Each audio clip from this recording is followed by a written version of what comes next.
Bismillahirrahmanirrahim. Assalamualaikum warahmatullahi wabarakatuh.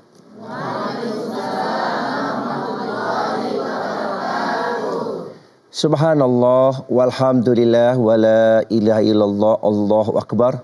Asyhadu an la ilaha illallah wa asyhadu anna Muhammadar Rasulullah. Allahumma sholli ala sayyidina Muhammad wa ala sayyidina Muhammad amma ba'du. Alhamdulillahirrabbilalamin, segala puji bagi Allah yang mencurahkan rahmatnya untuk kita semua. Sehingga insyaallah di subuh hari ini, hari yang penuh dengan kebaikan buat kita. Allah berikan nikmat iman, Islam, kesehatan lahir dan batin. Dan pastinya adalah nikmat sama-sama di kajian Islami hari ini. Insyaallah Allah berikan begitu banyak pengetahuan dan juga pastinya pahala untuk kita semua.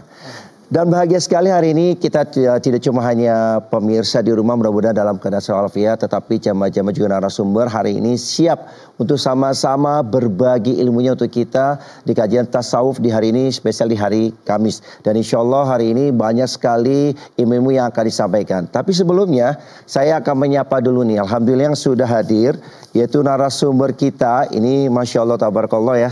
Ini yang sangat luar biasa dan kita doakan semoga selalu sehat, diberikan panjang umur dan selalu memberikan ilmunya untuk kita semua.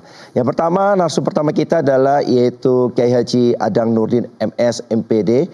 Beliau sebagai Mudir Majelis Ketarekatan Tarekat Idrisiyah. Assalamualaikum. Waalaikumsalam warahmatullahi wabarakatuh. Ya Kiai, gimana kabarnya, sehat ya? Alhamdulillah. Alhamdulillah. Sehat walafiat. Walafiat insyaallah, dan siap untuk sama-sama subuh hari ini kita berbagi ilmu ya. Insyaallah kita sama-sama belajar di pagi hari ini. Amin. Mudah-mudahan selesai kegiatan dan kajian ini kita semua mendapatkan ilmu dan keberkahan. Amin ya robbal alamin. Dan juga selanjutnya ini alhamdulillah juga sudah hadir. Ini juga narsum kedua kita dan beliau pun ini aktif nih ya. Dan sebagai Kaprodi KPI Universitas Muhammadiyah Jakarta. Dan langsung saja kita hadirkan yaitu Bapak Dr. Hadian MA. Assalamualaikum. Waalaikumsalam warahmatullahi wabarakatuh. Gimana kabarnya Pak Dokter? Alhamdulillah baik kabarnya. Mudah-mudahan semua kita juga baik. Masya Allah. Ini kayaknya hari ini datang, setelah ini langsung ke kampus nih. Oke, dan juga alhamdulillah pemirsa tidak cuma hanya narasumber kita, tapi juga ada nih Ustadz kori-kori kita sudah hadir, yaitu kori kita Ustadz Deden Zainul Najib dan juga Ustadz Mullah Sandra. Yang mudah-mudahan selalu sehat walafiat ya hari ini ya. Amin. Dan juga yang penting adalah nih jamaah ini yang tadi saya lihat semuanya nih mudah-mudahan ahli surganya Allah ya. Amin. Ini saya lihatnya rata-rata semangat jiwanya ini semangat anak-anak SMA kuliah ini. Ini dari Majelis Taklim Al Baitul Makmur Bintaro, pimpinan Ibu Haja Komaria. Assalamualaikum. Waalaikumsalam warahmatullahi wabarakatuh. Apa kabarnya Bapak Ibu semua?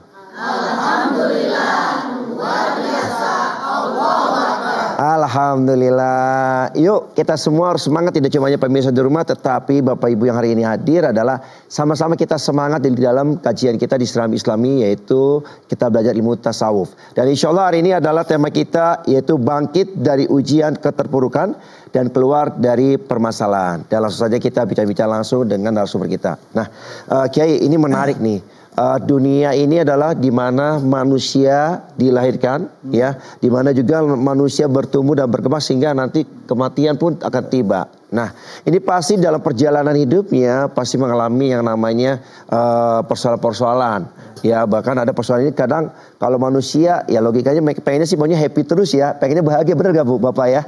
Tetapi ada juga manusia yang gak terima ketika Allah kasih ujian-ujian ini yang sangat berat, bahkan sampai mohon maaf kehilangan segala harta dan sebagainya. Nah, kaitannya juga tadi surat dibacakan mungkin ditambahkan sama Kiai ini tentang tema kita bangkit dari ujian keterpurukan dan keluar dari permasalahan. A'udzubillahi minasyaitonirrajim. Bismillahirrahmanirrahim. Assalamualaikum warahmatullahi wabarakatuh. Waalaikumsalam warahmatullahi wabarakatuh. Alhamdulillahilladzi an'amana binikmatil iman wal islam wal ihsan. Asyhadu an la ilaha illallah wa asyhadu anna Muhammadan abduhu wa rasuluh alladzi la nabiyya ba'da. Allahumma sholli ala sayyidina Muhammad wa ala alihi wa ashabihi ajmain amma ba'du. Betul tadi yang disampaikan oleh host kita bahwasannya hidup ini adalah tempatnya ujian. Dan setiap manusia sebelum meninggal dunia selama hidupnya pasti nanti akan mendapatkan ujian. Cuman permasalahannya ketika kita diberikan ujian ada yang lulus dan ada yang tidak lulus.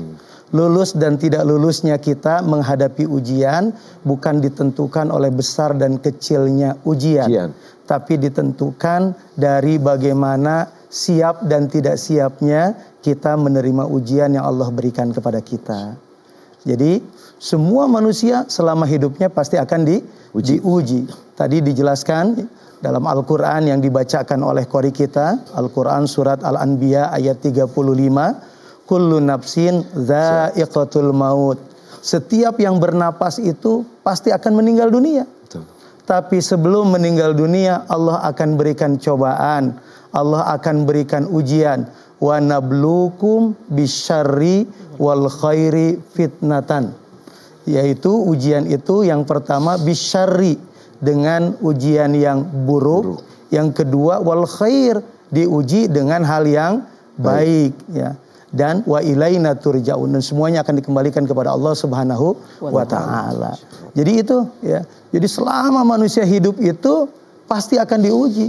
Maka kita nggak bisa lari dari yang namanya ujian dari Allah Subhanahu wa taala, dan kita tidak boleh berlari dari ujian.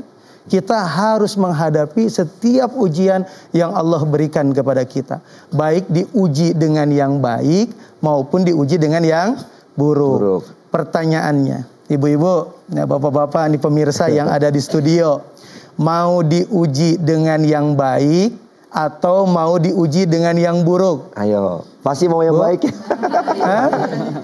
Sekali lagi saya tanya nih, bapak-bapak, ibu-ibu yang di studio dan juga pemirsa yang ada di rumah, kita ini kalau diuji mau dengan yang baik atau mau dengan yang buruk? Baik. Kenapa mau diuji dengan yang baik? Karena dalam pikiran kita, kalau diuji dengan yang baik itu seakan-akan mudah. Padahal diuji dengan yang baik itu sulit, ibu-ibu. Ya, banyak orang yang sukses ketika diuji dengan hal yang buruk, tapi banyak orang yang gagal ketika diuji dengan yang baik. Contoh, ketika kita diuji dengan banyak materi, banyak harta, kira-kira kalau kita diberikan harta yang banyak, semakin rajin atau semakin malas ibadahnya? Rata-rata malas. Gimana nih? Rajinnya semakin rajin ke pengajian atau semakin rajin ke mall? Ke mall. Tawafnya gitu. Jadi kalau diuji dengan materi, diuji dengan kebaikan itu banyak yang gagal. Betul nggak, Bu? Iya. Tapi kalau misalkan lagi banyak masalah, banyak problem, jam 3-nya bangun tidak? Bangun. Sholat tahajud. Kenapa? Karena banyak masalah. Apalagi pas besoknya mau ada yang lagi hutang. Nggak bisa tidur. Jam 3 bangkit, bangun, berdoa, meminta kepada Allah, mudah-mudahan yang nagihnya nggak datang. Gitu ya, Bu ya? Ya. Terkadang Allah memberikan problem dan permasalahan dengan sesuatu yang kita anggap sulit. Tapi itu cara Allah untuk memanggil kita. Allah rindu kepada kita. Tapi ketika kita diberikan ke lapangan secara materi, ketika kita diberikan harta yang banyak, terkadang kita lupa. Kita kalau berinfak, bersedekah biasanya sisa atau sisi? Ayo jujur. Angkat tangan yang sisa. Sisa kali belanja angkat tangan yang sisi. Apa bedanya sisa sama sisi? Ayo. Kalau sisi itu di awal, kalau sisa itu di akhir. Kalau bersedekah dan infak biasanya di awal atau di akhir? Emang suka pada nyisa gitu duitnya?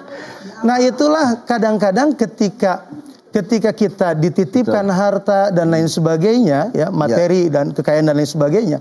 Nah terkadang tumbuh dalam diri kita penyakit al-bukhlu, penyakit pelit dan lain sebagainya. Ternyata banyak orang yang gagal ketika diuji dengan yang baik. Tapi banyak yang sukses ketika diuji dengan hal yang buruk. Pertanyaannya kembali kepada pertanyaan sebelumnya. Jadi setelah kita tahu banyak yang sukses ketika diuji dengan yang buruk, banyak yang gagal ketika diuji dengan hal-hal yang baik, ibu dan bapak milih diuji yang baik, yang buruk? Tengah-tengah aja kan Bu. tetap aja. Udah tahu tadi udah disampaikan. Iya. Baik, bahasanya banyak orang yang gagal kalau Iya. diuji dengan yang Yang baik. baik. Tapi kalau dikasih pilihan tetap pengen diuji dengan yang baik. Permasalahannya ketika kita diuji dengan hal-hal yang buruk, nah kadang-kadang juga tidak sedikit juga orang yang jadi depresi, stres, bahkan nauzubillah sampai mau melakukan hal yang dilarang oleh Allah Subhanahu wa taala sampai bunuh diri gitu ya. Nauzubillahi min dzalik. Padahal yang namanya ujian itu satu kepastian. Dalam Al-Quran dijelaskan dalam surat Al-Ankabut, a'udzubillahi minasyaitonirrajim, ahasiban nasu ayyutraku ayyaqulu amanna wa hum la yuftanun. Apakah manusia mengira bahwa mereka akan dibiarkan hanya dengan mengatakan kami tidak beriman dan mereka tidak diuji?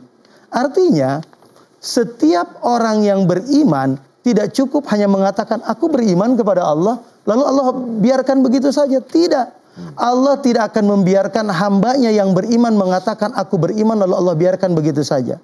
Allah akan uji keimanan kita.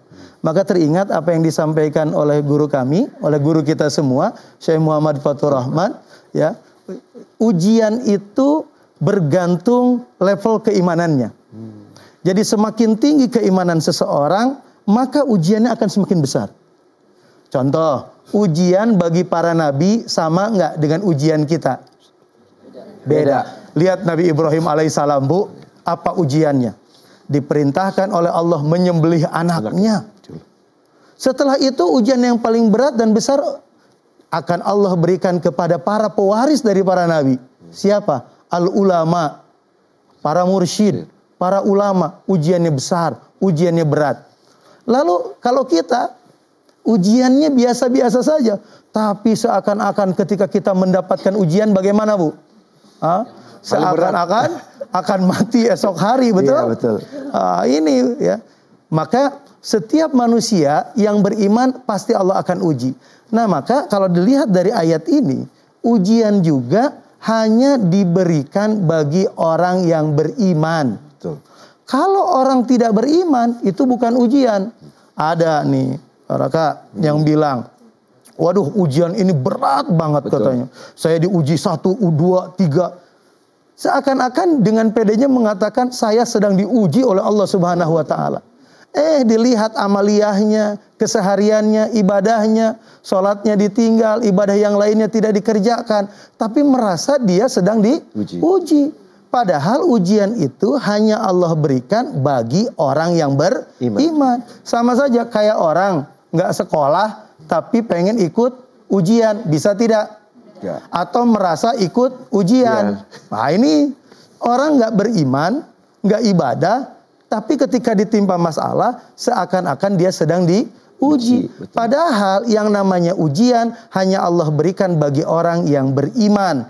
Bagi orang yang tidak beriman itu bukan ujian, tapi itu adalah peringatan dari Allah Subhanahu wa taala agar kita kembali kepada Allah Subhanahu wa taala. Nah ini menarik nih. Sekarang kita sambil muhasabah ya dalam diri kita, kira-kira selama ini banyak kesalahan-kesalahan nih dalam kehidupan kita, bagaimana menanggapi tentang ujian-ujian ini. Mungkin kayak boleh saya minta tanggapan dulu ya dari Pak Dokter. Silakan Pak Dokter. Pak Dokter, ini penting sekali nih bagaimana ternyata bahwasanya manusia ketika hidup pasti diuji.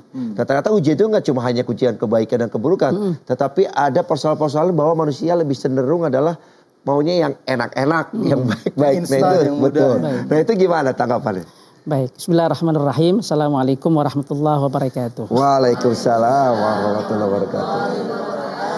Jamaah rahimakumullah dan pemirsa yang kami hormati. Yang pertama bahwa yang namanya ujian adalah sunnatullah. Ya. Cara Allah bagaimana meningkatkan kualitas, tadi disebut oleh Pak Kiai, keimanan kita, bahkan kehidupan kita yang tadi disebutkan oleh qori kita bahwa semua kita akan meninggal dunia. Kita harus ingat itu, dan dalam konteks itu tadi kami sebutkan khususnya di dalam surat Al-Mulk kan. A'udzubillahi minasyaitonirrajim. Bismillahirrahmanirrahim. Tabarakalladzi biyadihil mulku wa ala kulli syai'in qadir. Ladzi khalaqal mauta wal hayata liyabluwakum ayyukum ahsanu amala. Kalau tadi kita dihidupkan oleh Allah, sekarang ini kita dihidupkan, nanti akan dimatikan oleh Allah Subhanahu wa taala, maka di antara kedua itu kita akan ada yang melewati proses yang namanya ujian. Nah karena itu maka tidak bisa kita hindari, karena itu adalah cara Allah yang Allah sudah aturkan ada dalam hidup kita ini. Nah kalau tadi pertanyaannya adalah lebih banyak kita memilih yang baik-baik ini ya. Tadi banyak terjebak oleh pertanyaan ya ini ya. Yang mau yang baik apa yang buruk. Di dalam hadis Ustadz, kita diingatkan oleh Rasulullah SAW. Ketika kita hidup, kemudian nanti kita meninggal, ada proses hidup. Itu disebut oleh Rasulullah SAW sebagai namanya al-amr. Urusan. Urusan kita banyak ya ibu-ibu ya. Iya. Urusan apa tadi? Urusan besok harus bayar hutang Pak Kiai. Cicilan dan seterusnya. Tadi sudah disebutkan oleh Pak Kiai bahwasanya ujian itu juga ada yang baik-baik ya. Bisyarri wal khairi. Nah, kembali kepada Rasulullah SAW sebagai panduan kita. Rasulullah mengatakan hebat sekali orang beriman itu. Hebat sekali orang yang beriman itu. Ajaban li amril mu'min. Inna amrahu kulluhu khairun wa laysa dzalika illa lil mu'min. Hebat, takjub saya kepada urusan orang-orang beriman. Semua urusannya itu baik. Kata Nabi SAW, in asabathu sarra'u syakara. Kalau dia ditimpa yang baik-baik tadi, dibelikan mobil sama suami ya Bu ya. Amin. Amin. Bapak-bapak dikasih senyuman sama ibu-ibu sama istri ya. Amin ya. Amin. Itu adalah bentuk ujian juga yang harus kita syukuri. Wa in asabathu dharra'u sabara. Wa laysa dzalika illa lil mu'min. Dia bersabar kepada Allah Subhanahu wa taala jika ada yang menimpa yang tidak enak-enak. Betul. Nah, karena itu maka sebetulnya tadi disebutkan kalau ada asyarr, tadi Pak Kiai sudah menyebutkan ada al-khair, ada keburukan, ada kebaikan, itu adalah hal yang biasa saja dalam kehidupan kita. Bukan sesuatu yang asing. Manapun yang kita pilih, tergantung tadi kata beliau, kita, mental kita siap tidak? Kalau kita ditimpa yang baik-baik, siap nggak untuk kita bersyukur kepada Allah? Jangan-jangan kita malah kufur nikmat. Kalau ditimpa yang buruk-buruk, siap nggak mental kita, iman kita bersabar? Jangan-jangan kita keluh kesah. Nah karena itu maka kembali kepada hadis Nabi SAW tadi itu, maka sabar dan syukur adalah rumus yang harus mesti mengirangi kehidupan kita. Kalau Allah sudah bikin sunnah ada ujian, maka kita harus sikapi dengan sabar dan syukur itu. Masya Allah. Nah, ini bagus sekali nih ya. Jadi sebuah tuntunan buat kita ya, ketika ternyata Allah itu sebenarnya kalau kasih ujian itu begitu dekatnya dengan kita sehingga sayang sama diri kita. Nah baik lagi ke Pak Kiai. Pak Kiai ini ada nggak satu mungkin ayat Allah yang menyatakan bahwa sesungguhnya dibalik dari ketakutan kita, keburukan kita, ya apalagi mungkin ketidaktenangan hati. Nah Allah ada maksud tujuan apa sebenarnya dengan ini? Tadi dijelaskan bahwasannya bentuk ujian itu dua. Bisa diuji dengan yang baik, bisa diuji dengan yang buruk. Iya. Di antara ujian yang buruk, ya dijelaskan oleh Allah dalam Al-Quran surat Al-Baqarah, A'udzubillahi minasyaitonirrajim, walanabluwannakum bisyai'in minal khaufi wal ju'i wa naqsin minal amwali wal anfusi was samarat wa basyiris sabirin. Di antara ujian yang buruk itu yang pertama adalah minal khauf, rasa takut. Saya pengen nanya, ibu-ibu, ada nggak rasa takut dalam diri kita? Ada. Ada. Takut apa? Ayo. Takut dengan yang mahal atau takut dengan yang murahan? Apa takut yang murahan itu? Lagi makan, takut nggak bisa makan. Itu mahal apa murah? Murah, gratis. Kira-kira kalau orang ya lagi makan tapi takut nggak bisa makan. Ya. Itu nikmat tidak makannya? Tidak. Lagi menjabat takut hilang jabatannya. Ya. Nikmat tidak menjabatnya? Tidak. Ada rasa takut, itu ujian dari Allah. Boleh dan harus ada rasa takut sebagai rem dalam kehidupan kita. Tapi takutnya jangan dengan yang murahan seperti tadi. Takut yang mahal, takut kalau kita meninggal dunia tidak membawa iman, Islam dan ihsan. Takut kalau kita dalam keseharian ibadah kita tidak diterima oleh Allah Subhanahu wa taala. Yang selanjutnya walju, rasa lapar. Kelaparan ya. Wa naqsin minal amwal, kekurangan harta. wal anfus, ditinggalkan orang yang kita sayangi, wasamarat, dan mungkin kekurangan buah-buahan. Ini diantara ujian-ujian yang tidak baik atau yang buruk yang Allah berikan kepada kita, yang harus kita sikapi dengan baik. Nah maka ibu-ibu ya, dan pemirsa dimanapun berada, pada kali ini kita juga akan membahas ketika kita diuji dengan yang baik, tadi disampaikan oleh Pak Dokter, maka kita harus bersyukur. Ketika diuji dengan yang buruk, maka kita harus bersabar. Tapi pertanyaannya, bersabar itu mudah atau susah? Sabar itu ada batasnya tidak? Tidak. Hah? Yang terbatas sabarnya atau kitanya? Kitanya. Dalam Al-Quran dijelaskan pahala sabar itu tidak terbatas. Maka sabarnya pun tidak ada batasnya. Maka selain bersyukur dan bersabar, ada beberapa hal ya, yang harus kita lakukan agar kita dimampukan bangkit dari ujian keterpurukan dan keluar dari permasalahan. Di antaranya apa? Yang pertama adalah tumbuhkan dalam batin kita sikap ridho. Ya. Apa itu ridho, Bu? Halo? Hah? Ikhlas? Enggak, ridho apa? Ayo. Beda nggak ridho sama ikhlas? Beda. Nah, kalau misalkan host kita lagi sholat Jumat, betul, pas pulang sendalnya hilang, itu ikhlaskan, ridhokan? Halo, ikhlaskan. Kalau mau berangkat sholat Jumatnya yang ridho, yang ikhlas. Yang ridho. Sholatnya yang ikhlas, yang ridho. Ikhlas sama ridho. Kalau ibu bersedekah, yang ikhlas, yang ridho. Ikhlas. Ikhlas itu beribadah kepada Allah murni, tidak dicampuri oleh motivasi hawa nafsu diri. Ibu bersedekah ikhlas karena Allah. Kita sholat ikhlas karena Allah, ngaji ikhlas karena Allah. Kalau ridho itu sendalnya hilang pulang, ya udah diridhokan. Artinya ridho itu sikap batin, kerelaan batin menerima segala apapun yang Allah takdirkan kepada kita. Jadi yang pertama, agar kita mudah bangkit dari keterpurukan, ya, keluar dari permasalahan, yang pertama ketika ditimpa musibah atau permasalahan atau terpuruk dalam kehidupan kita, hal yang pertama tumbuhkan sikap ridho, rela hati nerima terhadap apapun yang ditakdirkan oleh Allah Subhanahu wa taala. Yakin semua ini berasal dari Allah Subhanahu wa taala. Kenapa harus ridho? Karena orang yang ridho itu tenang.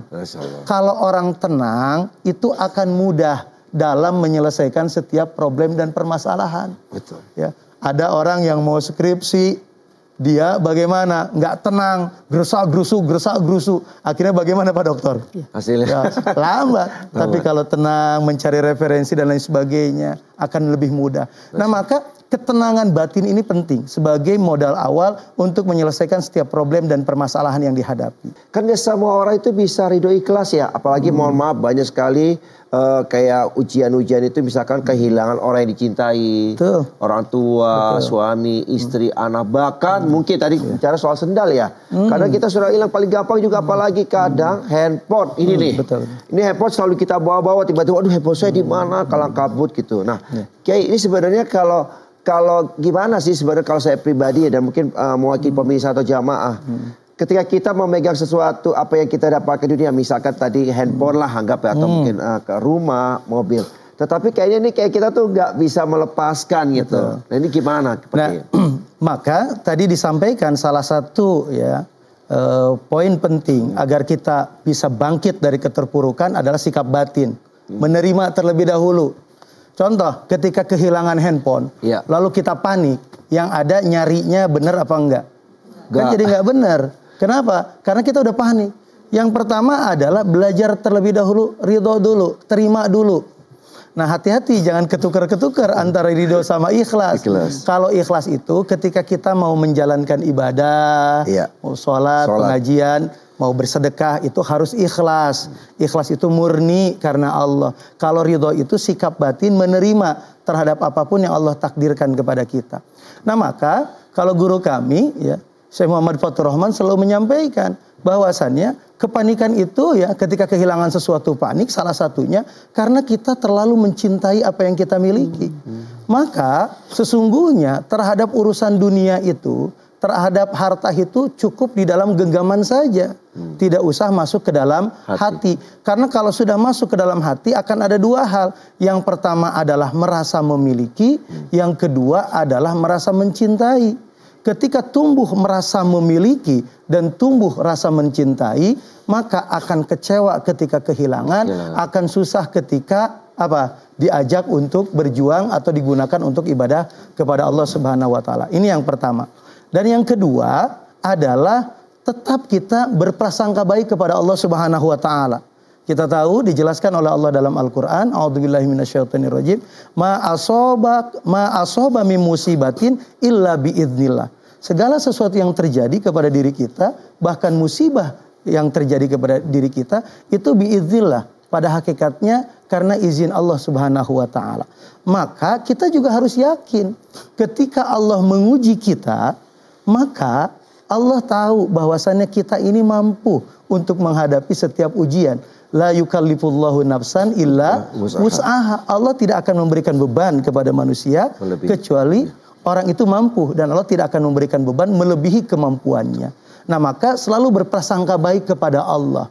Jangan sampai kita berprasangka buruk kepada Allah. Allah ini kok nggak adil. Kenapa saya bekerja dari pagi sampai sore kok pendapatannya segini. Orang lain kerjanya kelihatannya. Ini kan kita nggak tahu kerjaan orang. Betul. Kita sering kelihatannya kok ringan, gampang. Tapi kok uangnya banyak. Yang ada adalah muncul penyakit hati. Betul. Hasad. Apa itu hasad, Bu? Ya. SMS. Senang melihat orang susah melihat orang senang. Penyakit siapa itu? Manusia. Kita tuh sering banget ya melihat orang senang itu, Pak Dokter. Ya. Orang senang kita susah. Kalau orang susah kita senang. Ya. Orang naik jabatan kita susah. Orang beli kulkas kita kepanasan. Nah, ini problem. Nah, sering terjadi juga kan di di instansi ketika orang jabatannya lebih dulu naiknya, sementara kita kok di sini saja. Hati-hati itu penyakit ya. Penyakit hatinya. Oke. Nah, ini Pak Kiai sudah menjelaskan bagaimana ternyata ya dalam kehidupan sehari-hari itu kemungkinan ada seperti itu, bahkan hasad itu pasti juga ada di dalam diri manusia. Nah, saya boleh naik ke Pak Dokter nih, menarik nih. Ini kan tadi bicara soal amanah ya, tadi Pak Kiai sampaikan ternyata kan amanah itu nggak bicara soal kedudukan dalam keluarga ya, suami, istri, anak, bahkan dari pekerjaan dan sebagainya. Kan tidak mudah ya memegang satu atau mengemban amanah ini. Nah, bagaimana ada orang yang benar-benar dijaga banget amanah supaya mungkin nggak dilepas ke orang lain atau mungkin nggak ikhlas ketika harus kita mundur atau dimutasi dan sebagainya. Nah, menurut tanggapannya Pak Dokter gimana nih? Ya, baik. Bismillahirrahmanirrahim. Dalam surat Al-Baqarah tadi yang Pak Kiai sudah bacakan itu, orang-orang yang diberikan ujian oleh Allah Subhanahu wa taala itu mereka berkata apa, Bu, kata-katanya? Alladzina idza asabatum musibah qalu inna lillahi wa inna ilaihi raji'un. Jadi sikap terbaik adalah Al-Quran menuntunkan dengan sesuatu yang sangat praktis sekali. Harus kita ucapkan ini. Ya kan? Benar diarah ke hati begitu. Qalu inna lillahi wa inna ilaihi raji'un. Yaitu orang-orang yang berkata kita adalah milik Allah dan kita adalah kembali kepada Allah Subhanahu wa taala. Karena itu maka apa yang ada pada kita, benda, harta, jabatan, kekuasaan adalah adalah lillahi, adalah milik Allah Subhanahu wa taala. Nah, ini dikonfirmasi oleh banyak ayat dalam Al-Qur'an yang mengatakan a'udzubillah lillahi ma fis samawati wa ma fil ardi. Bagi Allah lah apa-apa yang ada di langit dan di bumi ini. Jabatan bagaimana, Mas? Milik Allah. Rumah milik siapa? Milik Allah. Ada lagi juga dikatakan lillahi man fis samawati wa man fil ardi.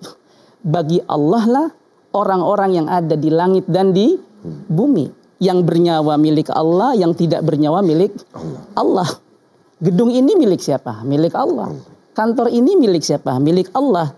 Jadi Al-Quran sudah menuntunkan bahwa semuanya adalah milik Allah Subhanahu wa taala. Sikap yang terbaik apabila kita ditimpa musibah adalah mengembalikan kepada Allah Subhanahu wa taala. Sehingga tadi sikap batin kita betul-betul siap menerima, jangankan yang kecil, yang besar insya Allah orang beriman itu akan siap menerima cobaan dan ujian dari Allah Subhanahu wa taala itu. Maka dalam satu literatur disebutkan ya, hidup itu separuhnya adalah kembali kepada hadis Nabi SAW tadi. Iya. Separuhnya adalah kesabaran, separuhnya adalah kesyukuran. Iman itu cabangnya 2. Bersyukur dan bersabar. Sebagaimana dikatakan oleh di dalam kitab Bughyatul Qasidin min Kitab Madarijis Salikin, ya, bahwasanya hidup itu harus bersyukur dan bersabar. Karena itu maka kalau tadi disebutkan contohnya adalah jabatan. Apa jabatan yang paling tinggi di muka bumi ini? Lurah, bupati, presiden, ya kan? Kalau kita berdoa kepada Allah Subhanahu wa taala agar pemimpin yang akan kita peroleh nanti dalam waktu dekat ini adalah pemimpin-pemimpin yang mengembalikan kekuasaannya kepada Allah Subhanahu wa taala, sehingga kita rakyat yang dipimpinnya akan benar-benar diajak oleh pemimpin itu kepada jalan yang benar, yang membahagiakan. Amin ya Rabbal Alamin. Nah, mungkin dicoba juga nih Pak Kiai mau nanya, bagaimana ketika manusia sudah dikasih cobaan, tapi kadang ada jalan pintas di dalam hati pikirannya, kok kayaknya Allah ngasih ke saya itu cobaannya atau ke kita tuh terus menerus ya, apakah kayaknya nggak adil deh, cuma saya doang dan sebagainya gitu. Terus ada juga ketika ada orang sudah mulai tergoda nih, ada lagi bisikan-bisikan yang akhirnya mohon maaf menjurus pada sesuatu yang mungkin dilarang sama Allah.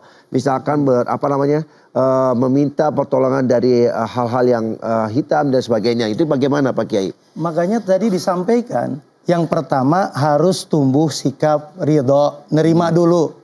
Yang kedua, berprasangka baik kepada Allah. Yakin apapun yang Allah berikan itu yang terbaik menurut Allah. Kan dijelaskan dalam Al-Quran. Terkadang kita beranggapan ini yang terbaik. Padahal menurut Allah bukan yang terbaik. Atau sebaliknya kita menganggap ini yang buruk. Padahal menurut Allah itu adalah yang terbaik. Maka sikap berprasangka baik kepada Allah ini penting tumbuh dan hadir dalam diri kita. Ya. Karena kalau kita meyakini apapun yang Allah berikan kepada kita, yang kita cari itu kan hanya sebatas ridho Allah. Maka yakinlah apapun yang Allah berikan itu yang terbaik menurut Allah. Terus yang selanjutnya tadi ya, kenapa kita sampai banyak di antara kita akhirnya mau melakukan hal-hal yang tidak baik, yang tidak baik gitu. Karena dia beranggapan bahwasannya musibah yang diberikan kepada dirinya itu karena ketidakadilan Allah dan lain sebagainya. Padahal ya, justru itu adalah kebaikan buat kita. Ada orang yang mengeluh, kenapa kok saya susah terus, kok saya ini miskin terus gitu. Apakah kalau diberikan kaya kita akan lulus dari muka bumi ini? Apakah kita akan menjadi pribadi yang lebih baik? Kan belum tentu. Contoh, ibu-ibu akan rajin bersedekah itu nanti kalau sudah kaya atau sekarang yang sedang pas-pasan? Sekarang ya. Kalau bersedekah itu kewajiban orang kaya, kewajiban orang miskin. Kewajiban orang yang hidup. Yang kaya harus bersedekah tidak? Wajib. Yang miskin harus bersedekah tidak? Iya. Iya, selama kita hidup punya kewajiban untuk bersedekah. Tapi banyak orang yang bilang, nanti aja saya mah sedekahnya kalau udah kaya. Ya. Kalau miskin aja pelit, apalagi nanti kalau udah kaya. Betul. Sering nggak Bu kita mendengar kayak gini, Ustaz Deden? Ya. Kita nih dalam keseharian nih. Ya. Nanti kalau saya punya mobil, saya ajak jalan-jalan. Sering Bu? Sering. Udah punya mobil jadi nggak jalan-jalannya? Nggak. Lagi belum punya mah gimana? Baik. Sudah punya. Yang selanjutnya, Allah itu bagaimana prasangka hamba kepada Allah. Maka dijelaskan dalam sebuah hadis kursi, ana inda zonni abdi bi. Aku ini tergantung prasangka hambaku kepada aku. Nah, maka berprasangka baik kepada Allah itu menjadi penting. Jadi yang pertama adalah tumbuhkan sikap ridho. Yang kedua adalah bagaimana berprasangka baik kepada Allah Subhanahu wa taala. Karena Allah bagaimana prasangka hamba kepadanya. Masya Allah.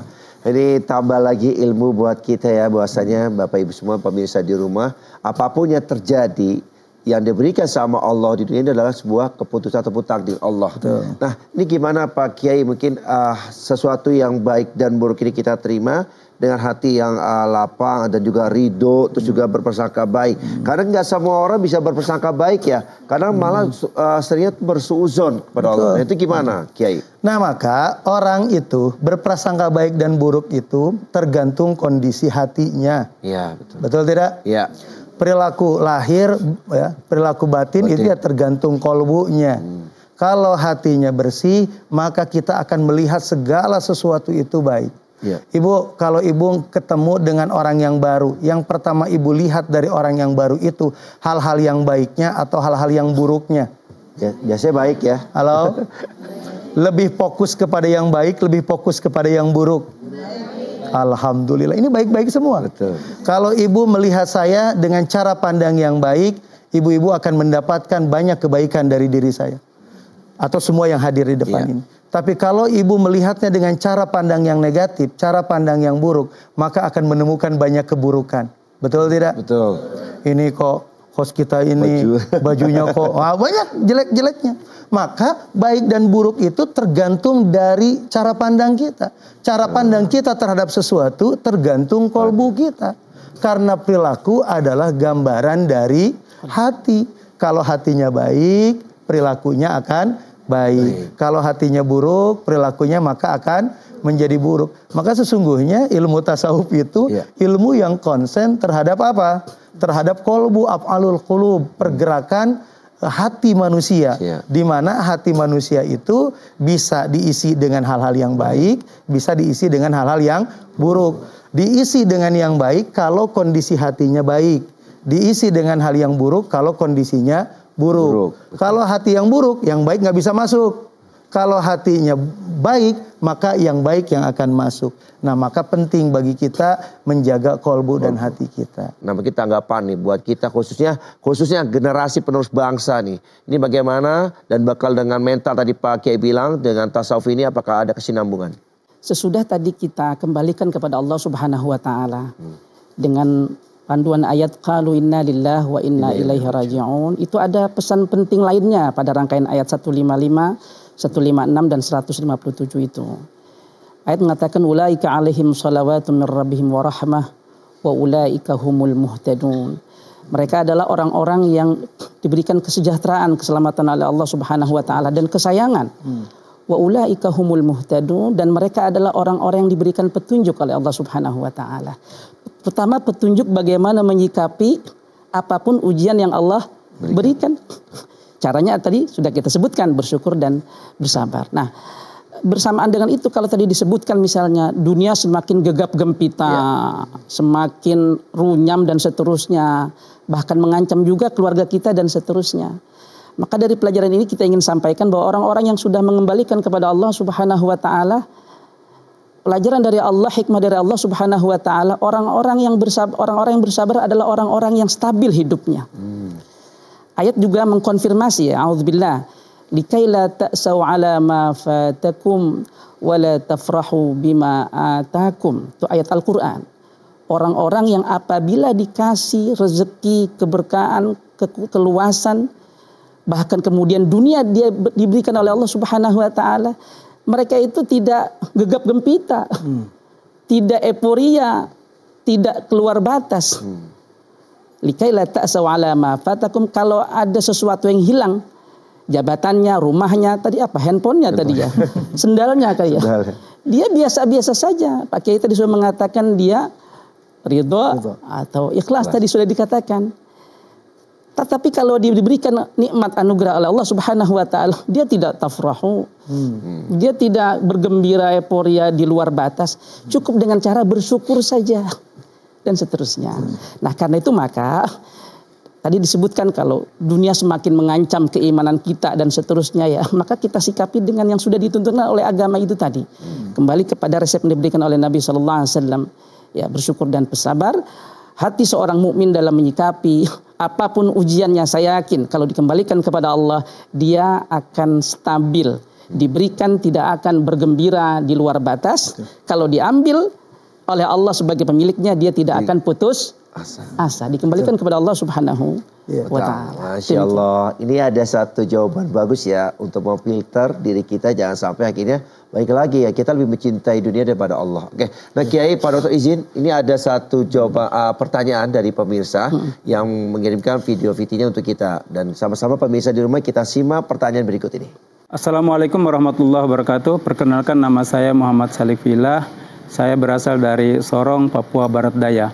Mohon izin bertanya, dalam menjalani kehidupan, seseorang pasti diuji oleh Allah Subhanahu wa taala sebagaimana disebutkan dalam Al-Quran, baik itu ujian baik ataupun ujian yang buruk.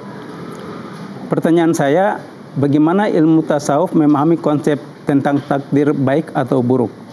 Demikian pertanyaan saya, mohon penjelasannya. Terima kasih. Wassalamualaikum warahmatullahi wabarakatuh. Waalaikumsalam warahmatullahi wabarakatuh. Ini bagus sekali ya. Ini bagaimana dari sudut pandang ilmu tasawuf. Ketika ternyata ujian buruk atau baik ini, apakah benar menjadi sebuah takdir yang baik atau buruk, Pak Kiai? Jadi yang pertama, kita harus meyakini ya, bahwasannya apapun ya yang ditakdirkan baik ataupun buruk itu semua dari Allah Subhanahu wa taala. Khairihi wa syarrihi minallah. Baik dan buruk berasal dari Allah. Nah, ini penting meyakini bahwasannya baik dan buruk berasal dari Allah Subhanahu wa taala. Yang kedua, belajar untuk menerima ya, baik itu takdir yang baik ataupun takdir yang buruk. Ketika diberikan takdir yang baik, maka bersyukur. Diberikan yang buruk, maka bersabar. Tapi manusia untuk menjadi pribadi yang bersyukur, untuk menjadi pribadi yang bersabar itu tidak mudah.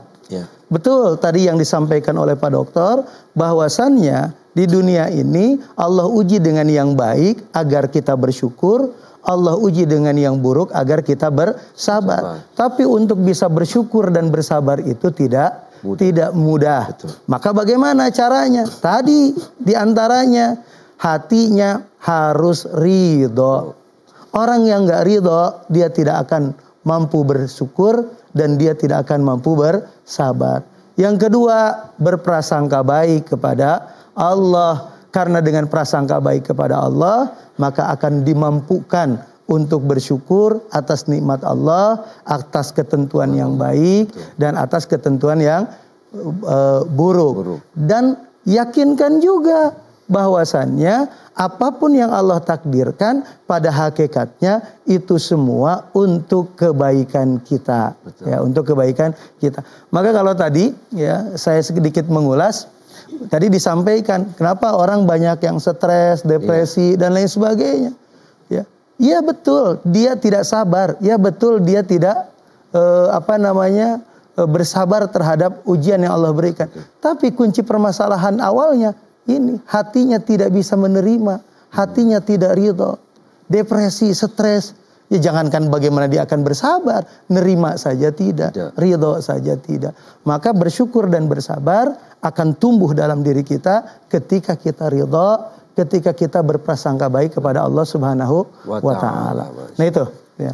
Ini mudah-mudahan semakin kita pahami ya bahwasanya ternyata Allah itu sebenarnya sayang sama kita. Tinggal bagaimana kita menyikapinya. Dan selanjutnya ini di studio juga para jamaah Bapak Ibu mau bertanya ya. Oke, kalau gitu dimulai dari Ibu sebelah sini Bu, boleh Bu? Ya, silakan Bunda. Ya, Assalamualaikum warahmatullahi wabarakatuh. Waalaikumsalam warahmatullahi wabarakatuh. Ya, izin bertanya, nama saya Eha Julaiha. Bagaimana kalau seseorang misalnya diuji dengan usahanya yang bangkrut, kemudian ada yang menawarkan pinjaman, apakah boleh meminjam dari pinjaman pinjol ya yang sedang marak ini atau rentenir? Bagaimana dari sudut pandangan ilmu tasawuf dan bagaimana pula solusinya? Terima kasih. Oke, ya langsung. Pinjol ini memang menjadi sesuatu yang marak ini di tengah-tengah kita. Dulu mau pinjam uang susah Bu ya. Sekarang orang nawar-nawarin uang. Iya betul. Nah maka ini juga kita harus cerdas dalam menyikapi hal seperti ini. Jangan mudah terpedaya, jangan mudah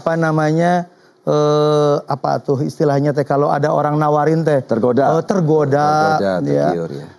Apalagi dengan pinjaman online yang memang tidak jelas statusnya, izinnya dan lain sebagainya. Banyak nih orang karena pengen cepat akhirnya melakukan sesuatu dengan hal-hal yang instan, tapi dia tidak memikirkan akibat-akibatnya atau kemampuan dirinya. Minjam itu dibolehkan, tapi yang paling penting adalah mampu tidak kita membayarnya. Nah ini kadang-kadang kita seneng di waktu minjam, sedih ketika harus bayar. Tapi perlu diketahui ketika misalkan kita usaha bangkrut, kita perlu modal, ya carilah lembaga-lembaga yang resmi, jangan sampai sembarangan, apalagi ke rentenir ya. Ini kan riba, tidak boleh. Jadi kalau sesuatu yang baik, maka cara-cara melakukannya pun harus dengan cara-cara yang baik. Sumbernya pun harus sumber yang baik. Ya, jadi jangan sampai karena kita pengen cepat usaha, minjem ke rentenir, minjem ke pinjol, akhirnya apa yang akan terjadi? Bukannya maju usaha kita, udah mah terpuruk, habis itu apa? Kita punya banyak utang, udah jatuh ketipan tangga. Nah ini ketiban tangga, ini yang bahaya. Nah jadi kita ini jangan mudah tergoda dengan hal-hal seperti itu. Ya jadi kalaupun memang kita harus minjam ke lembaga yang resmi, lembaga yang baik secara legalnya dan lain sebagainya. Apalagi kalau ke rentenir dan sebagainya itu jelas tidak boleh. Ya, haram. Jadi sesuatu yang baik harus dilakukan dengan cara-cara yang baik. Jadi jangan sampai niat baik tapi cara-caranya tidak baik, itu tidak baik. Oke. Ya, terima kasih Pak Kiai, ini jawabannya udah jelas sekali ya. Artinya jangan sampai tadi ya, mudah-mudahan ketika kita berusaha cari berkahnya, cari kebaikannya sehingga Allah ridhoi. Nah, selanjutnya untuk pertanyaan kedua silakan Bunda. Ya. Bismillahirrahmanirrahim. Assalamualaikum warahmatullahi wabarakatuh. Waalaikumsalam warahmatullahi wabarakatuh. Nama saya Nur Asia. Izin bertanya, untuk zaman sekarang ini Pak Ustadz, terasa beban berat hidup, baik itu himpitan ekonomi atau apapun, pinjaman-pinjaman, hutang piutang, apalagi kalau ditinggal oleh orang terkasih seperti Pak Ustadz bilang tadi, orang tersayang atau ditinggal meninggal oleh suami atau anak, itu merupakan beban yang berat. Bagaimana caranya mengatasi seseorang yang ditimpa ujian yang begitu berat sehingga dia menginginkan untuk bunuh diri, mengakhiri hidupnya. Kira-kira tasawuf ada punya solusi untuk hal ini Ustadz? Makasih. Wassalamualaikum warahmatullahi wabarakatuh. Waalaikumsalam warahmatullahi wabarakatuh. Ini jawaban Ibu nih, ini perlu langsung ke Pak Dokter. Ini terjadi. Kalau kita lihat berita banyak sekali ya. Mungkin Pak Dokter bisa menanggapi Pak Dokter. Izin Pak Kiai. Iya. Bismillahirrahmanirrahim. Terima kasih Bu pertanyaannya. Yang pertama, orang yang mengakhiri hidupnya dengan bunuh diri itu jelas memang salah. Ya. Keliru besar. Karena yang bersangkutan itu mengabaikan dan menyampaikan nikmat kehidupan yang Allah sudah bikin tadi sunnahnya di dalam surat Al-Mulk itu. Yang kedua, jikapun dia hidup lalu ada banyak masalah, masalah itu tadi sudah kita sebut sebagai sunnatullah juga kan. Allah mengizinkan terjadinya problem-problem yang terjadi dalam hidup kita. Kecil bahkan juga besar. Sekarang pertanyaannya, tadi dibilang oleh Pak Kiai, sejauh mana kita persepsi kita terhadap masalah itu. Kalau masalah itu kita pandang sebagai besar, akan terus membesar dia kan. Tapi kalau ada yang lebih besar dari masalah itu, kira-kira masalah itu menjadi bisa mengecil Bu. Ada orang beriman, makanya tadi kalau saya sebutkan di dalam surat Al-Baqarah 155, 156, 150 itu ada rahasianya dalam hidup kita ini. A'udzubillah. Ulaika alaihim salawatu mir rabbihim wa rahmah. Ada yang mohon maaf ya, belum sempat kita kupas banyak itu. Ulaika alaihim salawatu mir rabbihim wa rahmah wa ulaika humul muhtadun. Orang-orang yang tadi berucap inna lillahi wa inna ilaihi raji'un, itu orang-orang yang diberikan hidayah oleh Allah Subhanahu wa taala. Jadi rahasia hikmah dari setiap ujian bencana itu bagaimana kita dapat mengambil hikmah. Piala hidayah dari Allah Subhanahu wa taala. Pertama apa hidayahnya? Mulut dulu ngomong inna lillahi wa inna ilaihi raji'un. Rupanya tidak cukup juga mulut. Kalau dalam surat Al-Mulk itu liyabluwakum ayyukum ahsanu amala. Qaulnya, kata-katanya, lisannya ini menuju Allah. Kalau kita sudah mengembalikan kepada Allah, maka Allah menjadi pangkal kekuatan kita. Tidak ada kekuatan lain. Tadi Pak Kiai sudah mengatakan kalau Allah sudah bersemayam, nggak akan masuk itu kekuatan-kekuatan setan. Orang yang bunuh diri itu kira-kira dibisiki oleh siapa itu Bu? Setan. Oleh setan. Nggak ada hidup lagi. Ngapain percuma hidup lagi? Udah bunuh diri aja. Allah nggak begitu. Tidak dalam Quran itu perintah untuk bunuh diri. Kalau orang ingin kaya, jangan pinjol, tadi sudah kata Pak Kiai bilang, perintah adanya adalah bekerja. Usaha ya. I'malu fasayarallahu amalakum wa rasuluhu wal mu'minun. Itu adalah perintah. Bagaimana pinjam? Boleh, tadi kata Pak Kiai, itu ada syariatnya pinjam meminjam. Boleh kita pinjam. Selain pinjam juga kita harus bekerja dengan sekeras-kerasnya, dengan sekuat-kuatnya. Nah, kembali kepada yang disampaikan tadi, kalau kita sudah bernaung kepada Allah, maka hadis yang berkata, orang mukmin yang kuat itu lebih baik dan dicintai oleh Allah dari orang yang beriman yang Orang yang bunuh diri kira-kira lemah nggak mentalnya, Bu? Iya. Lemah. Kalau lemah, kata Pak Kiai tadi, kekuatan syaitan itu bisa masuk. Dalam Al-Quran disebutkan orang-orang yang ikhlas kepada Allah, aku nggak punya kekuatan, kata syaitan. Kira-kira begitu, Bu. Mari kita jadikan Allah sumber kekuatan. Jangan kasih setan sebagai berpintu masuk. Insya Allah kita selamat di dunia dan akhirat. Amin ya rabbal alamin. Mungkin kasih note ya, jangan tergiur bisikan setan gitu. Oke, selanjutnya untuk jamaah yang mau bertanya, ya silakan Bapak. Bismillahirrahmanirrahim. Assalamualaikum warahmatullahi wabarakatuh. Waalaikumsalam warahmatullahi wabarakatuh. Perkenalkan, saya dengan Wahid Rahmadi. Mohon izin bertanya Pak Kiai, bagaimana solusinya bagi orang yang terpuruk tapi tidak bisa mengendalikan diri dan bangkit lagi dari keterpurukan, dan dalam ilmu tasawuf bagaimana penerapannya dan contohnya? Apalagi tadi kan kita sudah dengar sampai kita juga pernah lihat berita ada keluarga yang cekcok, bahkan suami ditinggal istri dan suami tega membunuh 4 anaknya dan bahkan dia bunuh diri juga buat dirinya. Nauzubillah. Itu aja. Terima kasih. Wassalamualaikum warahmatullahi wabarakatuh. Waalaikumsalam warahmatullahi wabarakatuh. Ya, Pak Kiai, ini tanggapi ini karena serius banget ya, ini kehidupan keluarga bisa terganggu hanya gara-gara yaitu tadi ya, keimanan dan juga mungkin mental yang tidak kuat dan sebagainya. Nah, ini pentingnya kita mempelajari ilmu yang konsen terhadap af'alul qulub, pergerakan hati manusia. Jadi mentalitas itu penting. Kita ini selalu konsen terhadap job skill, kemampuan kerja, ya. Tapi kita lupa terhadap mental skill, ya. Ini kemampuan secara mentalitas. Ya, kolbu kita ini harus senantiasa dirawat oleh kita.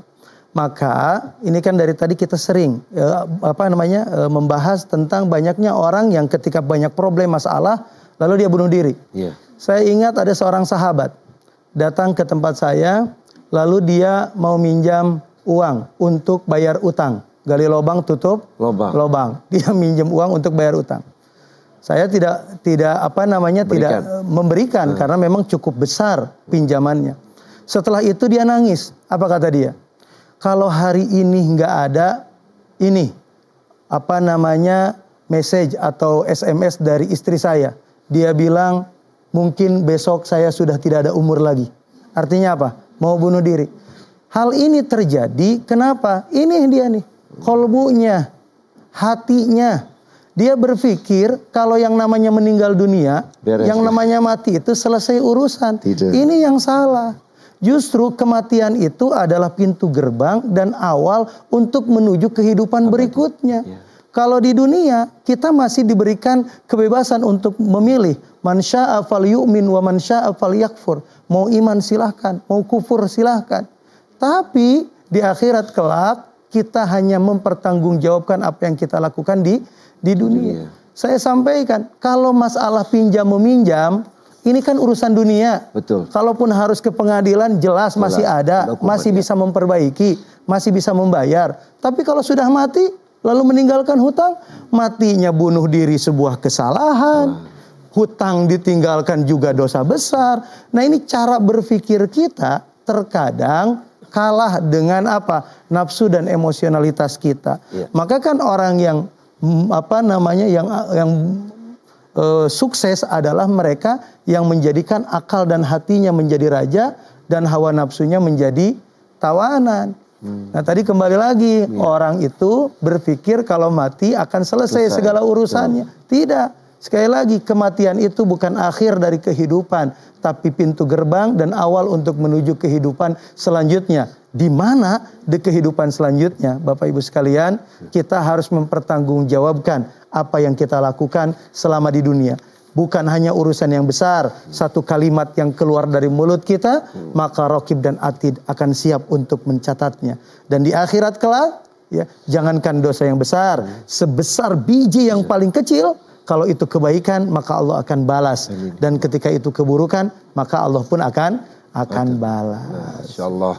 Nih Pak Kiai, ini kita jadi ingat ya, jangan-jangan selama ini kehidupan kita di dunia, Allah kasih banyak cobaan, Allah kasih musibah. Apakah gara-gara penyebabnya kita? Bisa jadi, mohon maaf nih, kita bekerja rezekinya nggak halal. Bisa jadi mungkin kita hari dapat musibah karena mungkin misalkan kita mendoakan ataupun mungkin berbuat tidak baik kepada orang lain. Apa jadi harus apa tambahan lagi buat kita nih Pak Kiai? Betul, maka tadi kalau disampaikan resepnya atau bagaimana agar kita bangkit dari keterpurukan, agar bisa sabar, agar bisa syukur. Yang pertama adalah ridho. Yang kedua apa Bu? Berprasangka baik kepada Allah Subhanahu wa Ta'ala. Baru sebentar udah pada pintar nih ibu-ibunya ya.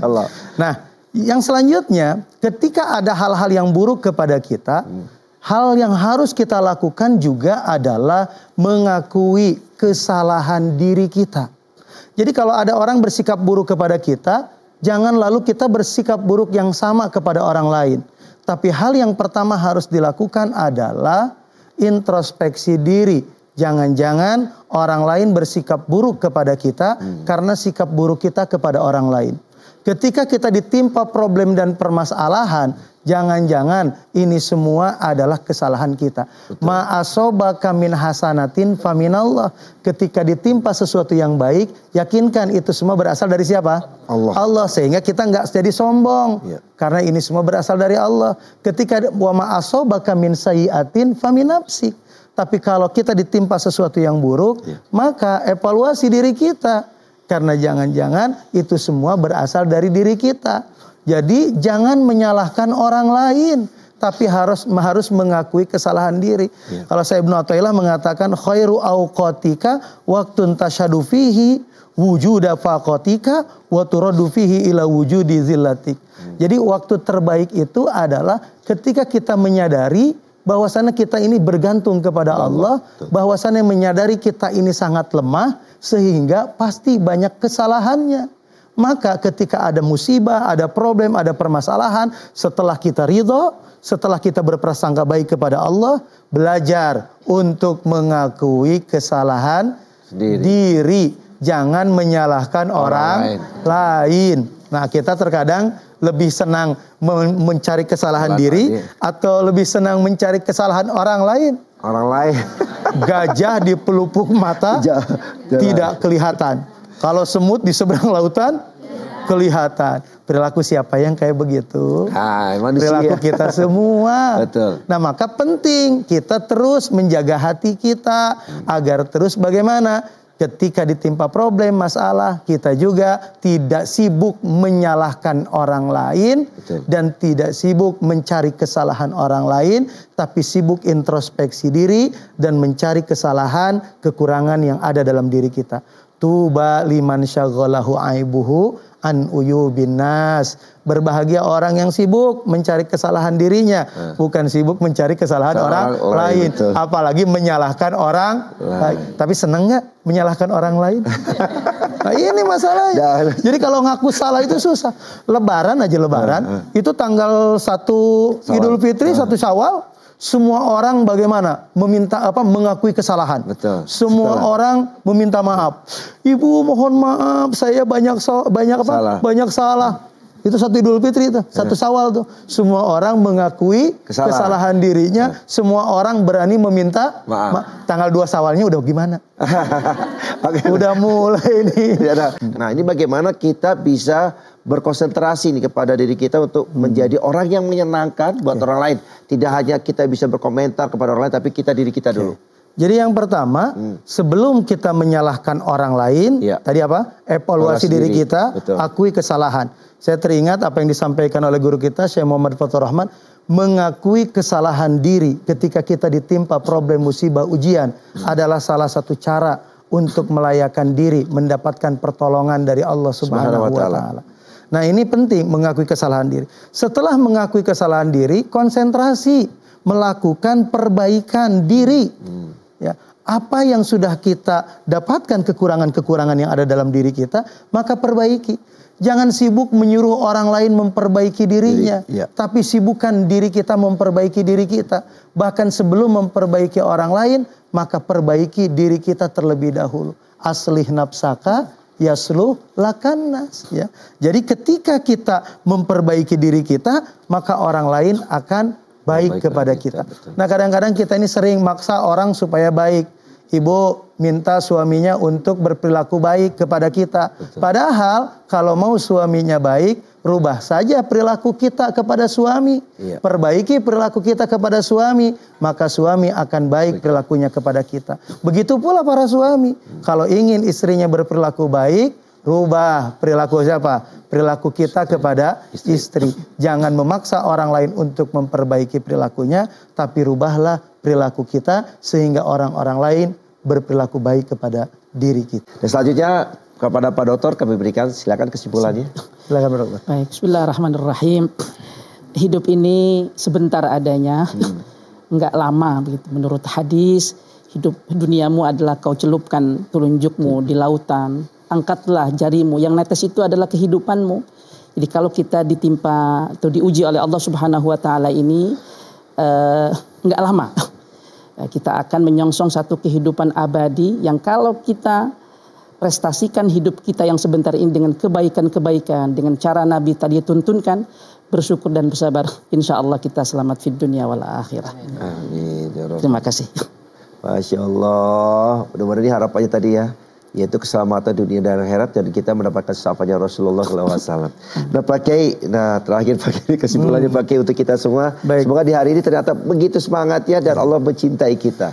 Ya, mudah-mudahan ini menjadi bekal buat kita semuanya. Amin. Yang pertama, setiap orang yang beriman pasti Allah akan uji. Ya. Baik diuji dengan yang baik ataupun yang buruk. Bersabar ketika diuji dengan yang buruk, bersyukur ketika diuji dengan yang baik. Ketika diuji dengan yang buruk, agar kita mampu bersabar, yang pertama belajar ridha. Rela hati menerima apapun yang Allah takdirkan. Kedua, berprasangka baik kepada Allah. Yang ketiga, belajar untuk mengakui kesalahan diri. Karena dengan mengakui kesalahan diri, kita akan dimampukan untuk mengevaluasi dan memperbaiki diri. Dan yang keempat adalah terus fokus konsentrasi terhadap perbaikan diri. Jangan memaksa dan menyuruh orang untuk memperbaiki dirinya sampai kita lupa memperbaiki diri kita. 4 hal ini, ridha, berprasangka baik, mengakui kesalahan diri, dan konsentrasi memperbaiki diri. Mudah-mudahan Allah mampukan kita semua. Amin. Dan hal itu hanya bisa dilakukan kalau kita menjaga hati kita, membersihkan hati kita. Kalau hatinya bersih, maka yang masuk adalah hal-hal yang bersih. Tapi kalau hatinya kotor, yang masuk adalah hal-hal yang kotor. Mudah-mudahan kita dimampukan dan diistiqomahkan oleh Allah Subhanahu wa taala. Amin ya rabbal alamin. Pak Kiai, Pak Dokter, terima kasih banyak hari ini, ilmunya sangat luar biasa. Dan ternyata perlu juga ya buat kita semua, para pemirsa, belajar ilmu tasawuf. Bagaimana kolbu kita benar-benar terjaga. Juga Ustadz Tete, terima kasih Ustadz Mula, terima kasih hari ini. Juga para jamaah yang sudah hadir ya. Mudah-mudahan nanti setelah ini kita amalkan ilmunya. Salam buat keluarga dan pastinya dijaga kolbunya ya. Kita udah belajar hari ini. Mudah-mudahan ilmu ini menjadi sebuah bekal catatan akhirat buat kita bagikan. Dan mudah-mudahan Allah ridho apa yang kita kerjakan hari ini dan kita menjadi menebarkan kebaikan, fastabiqul khairat. Dan sayang sekali karena waktunya sudah di akhir dan insya Allah kita jumpa lagi di Kamis depan. Tapi sebelum saya akhiri, kita akan ada muhasabah dari Pak Kiai langsung dan sama-sama kita akhiri. Wassalamualaikum warahmatullahi wabarakatuh. Dilanjutkan oleh Pak Kiai. Silakan Pak Kiai. Baik, hadirin dan pemirsa dimanapun berada, di penghujung kajian kita di pagi hari ini, mari kita sama-sama sejenak berdoa kepada Allah Subhanahu wa taala, tundukkan kepala kita, pejamkan mata lahir kita dan bukakan mata hati kita. Sebelum kita berdoa, kita baca istighfar 3 kali bersama-sama. Astaghfirullahalazim wa atubu ilaih. Astaghfirullahalazim wa atubu ilaih. Astaghfirullahaladzim wa atubu ilaih. Angkat tangannya, khusyukkan hatinya, sambungkan hati kita kepada Allah. Hudurul qalbi ma'allah, hadirkan hati kita bersama Allah. Dalam kehidupan ini kita punya banyak hajat dan keinginan. Dalam kehidupan ini kita punya banyak problem dan permasalahan. Minta kepada Allah agar Allah mudahkan setiap hajat dan keinginan kita. Agar Allah berikan setiap masalah kita dengan solusi-solusinya.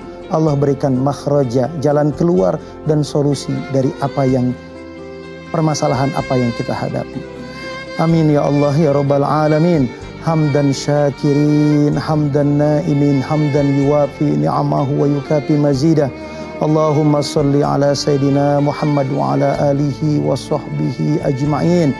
Allahumma ij'al hadiyina mahdiyin, wirdalin wala mudillin, barur rahim jawadun karim.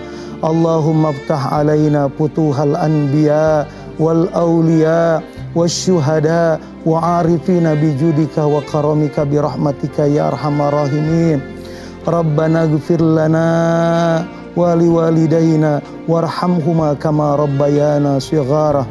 Ya Allah ya Rahman ya Rahim, ampuni dosa kami semua dari mulai balik sampai detik ini.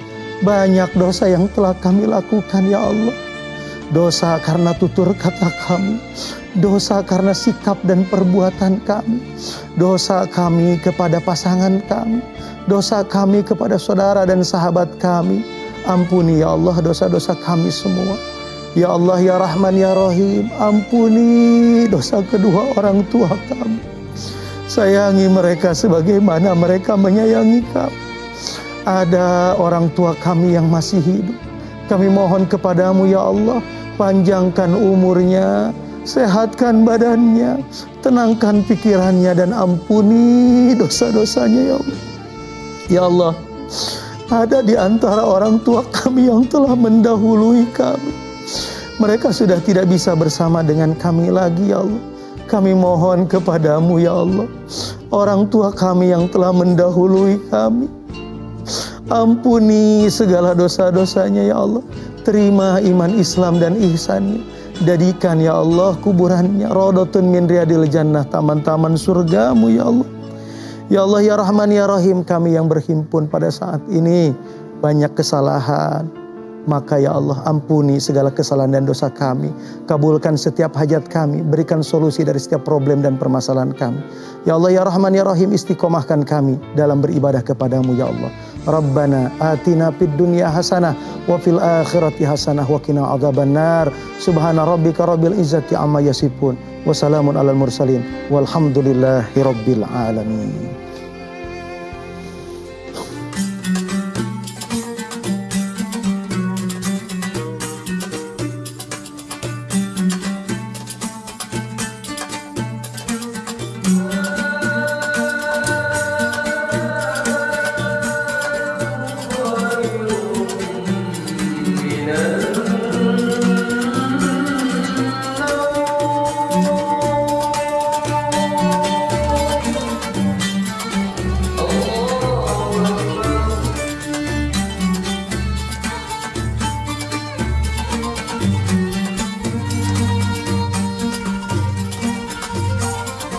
Serambi Islami